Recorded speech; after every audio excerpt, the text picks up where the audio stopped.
I was part of a climbing troupe that wanted to scale this cliff that was supposed to be difficult for even the seasoned rock climber. We had our gear and the mood was upbeat. Half the trip was in a hired bus and the other trekking through an amazing location. Everything about the trip was going well and the group gelled really well together. We wanted to climb. It was that simple. The weather was calm, and it was said to be the best time of the year to climb, and any other time would be either blown off by super strong winds or snowed in. The rock wall we were making our way to was located near one of the longest waterfalls. It wasn't on record because it wasn't like that the whole year. In winter, the water froze, and it would just trickle down the rocks. We made it to the site and set up camp and started checking our gear. I am a seasoned rock climber, so my gear is pre-checked before heading out, but still check again. You should always still check again at the location just in case. Everything checked out, save for a few missing pins and ropes. We were prepared for such shortfalls. The leader, Andrea, said we will spend a day on the ground to make sure everything was accounted for and that the climb should be dry.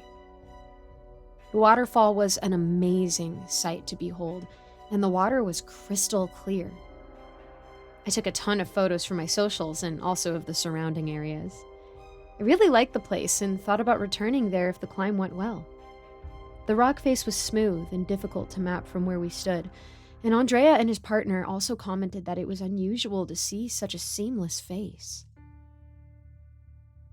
The night before the climb is when all hell broke loose. There were 12 people in the troupe, and I was the only one to make it out.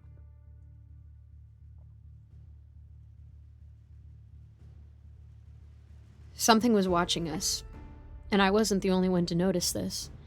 Others like Catherine also mentioned this. We tried to brush it off as anticipation, jitters, other such feelings. I pretty much brushed it off completely. That night, I was in my tent when I heard something walking just outside. I felt like it was a very large person walking around looking at the camp. I did not call out, but remained silent in hopes that this is one of the other climbers running some kind of joke to scare everyone. The walking sound faded as the person walked away. I was bracing myself for a jump scare or something, but nothing came.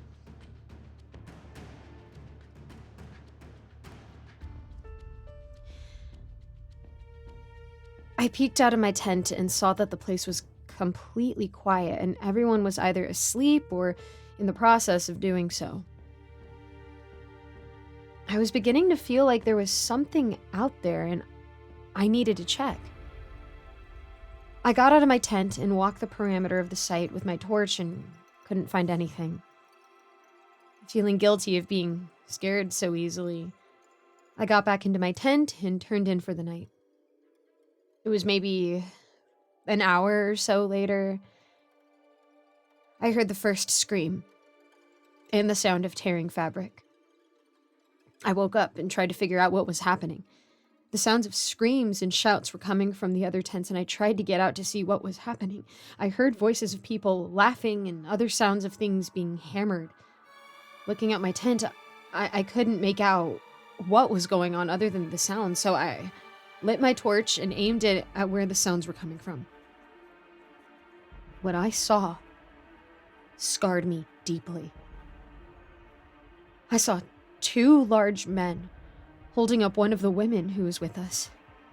One was holding the hands and the other the legs, and they were pulling her with a sickening cracking and tearing sound.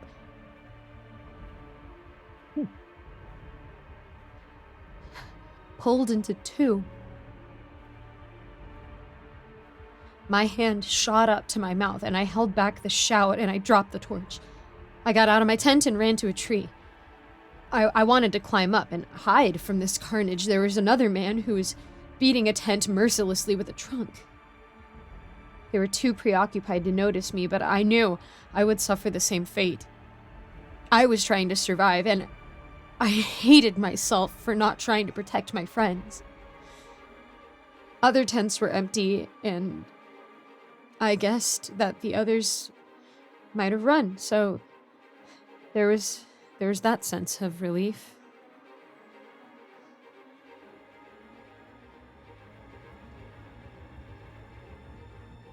While climbing the tree, I heard more screams, but they were coming from the forest. It dawned on me that there could be more of these people. What was happening? The tour guide told us this was supposed to be a protected sanctuary. These forest people were not mentioned to us. I looked down from where I was at the tree, and I could see that one of the men was now looking at my tent. He, or it, was looking for me. The fear of being found kept me rooted to the tree as I remained completely quiet and still. The thing was walking around the other tents looking for more of the troop. My torchlight was giving me full display of the other thing that had squatted down to rip the remains of the woman and was eating the meat. I saw that it had the shape of a human, but the head was larger and the body much more muscular. The hair on the body was thicker. It would have resembled an ape, but this was more human-shaped. The head was larger, but in the sense that the crown was longer. I saw the face, and it resembled human features, but the eyes were sunken. I could now smell the air. It smelt of rot. It sort of reminded me of the swamps I had once visited. The smell of dead vegetation mixed with rotting meat and human waste.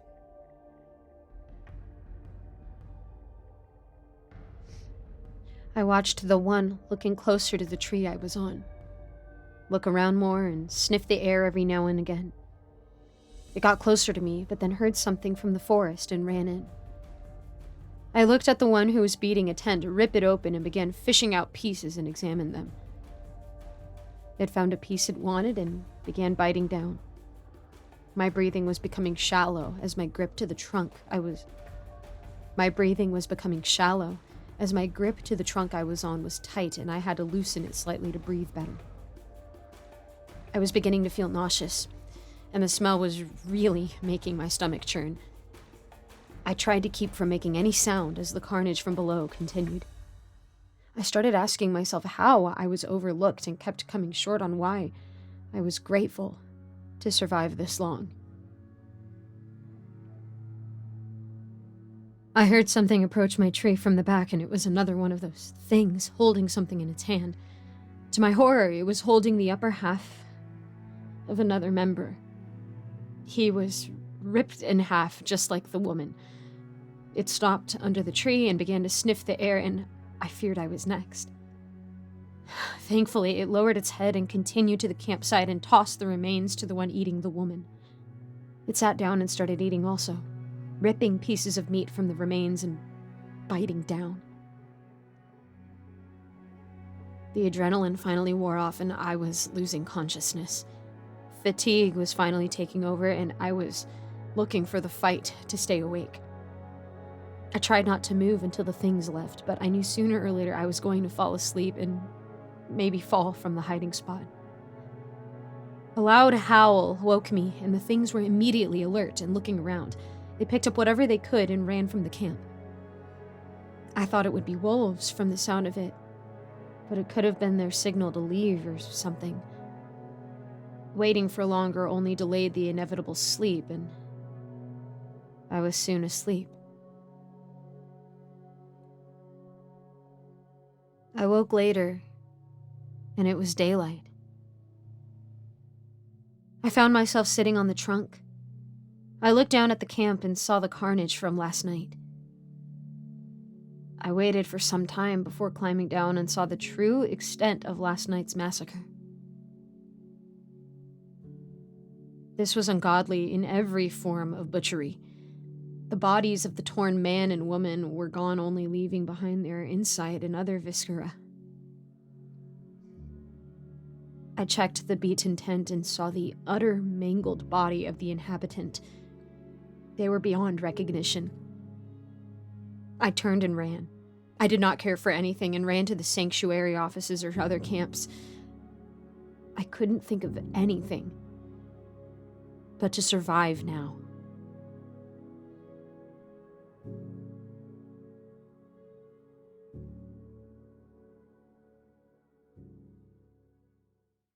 Thank you so much for making it to the end of this video.